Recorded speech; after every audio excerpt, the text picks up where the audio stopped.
This is a long-awaited feature on Galaxy S25 Ultra, and now it is confirmed we might see on Galaxy S25 Ultra. Samsung is going big with the S25 entire series, and I hope Z Fold 6 and even the S24 lineup will get this feature. We expected Samsung to give us satellite connectivity on Galaxy S24 Ultra, but it never happened. Then we hope for Z Fold 6, but still there is no support for the Z Fold 6. But a recent report from Android Authority is telling us a great news about satellite connectivity on Android phones. We were expecting that Google would include the satellite feature in Android 15, and while checking, they break down some apps and found this code, even in Samsung messaging app. This is interesting that we might see a satellite connectivity built in some apps, so you don't need a standalone app. And according to them, Samsung is working on split solution, which means Samsung would redirect to Google's solution. As interesting as it sounds like, Pixel devices this year will come with a satellite connectivity feature, which means previous Galaxy devices including the S24 entire series and even the new foldable phones would get this feature.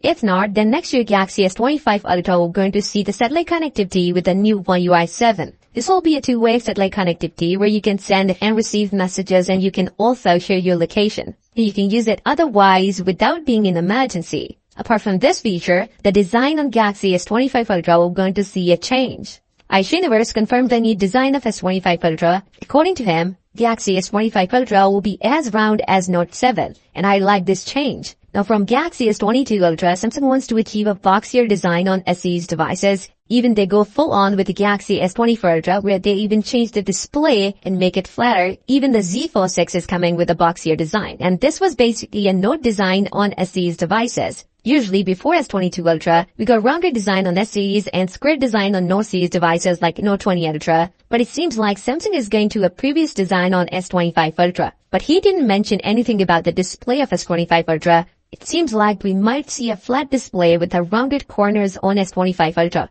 If we could see a price hike on Snapdragon 8 Gen 4, we can expect a price hike on S25 entire series. And Galaxy S25 Ultra will be one of the most expensive Galaxy SE's device. Also, the model number with the 16 gigs of RAM will going to see even higher price. Now, some of the expected price is too much, like $100 price increase on the entire series, just like what they did with the Galaxy S24 Ultra, from $1199 on S23 Ultra to $1299 on S24 Ultra, but $1399 on S25 Ultra will be huge. And we shouldn't see this coming. $1,400 for a base model S25 Ultra, I don't think it's a good option. Let me know your valuable opinion in the comment. Would you buy? And on this note, if you find value from this video, give this video a thumbs up and subscribe to the channel.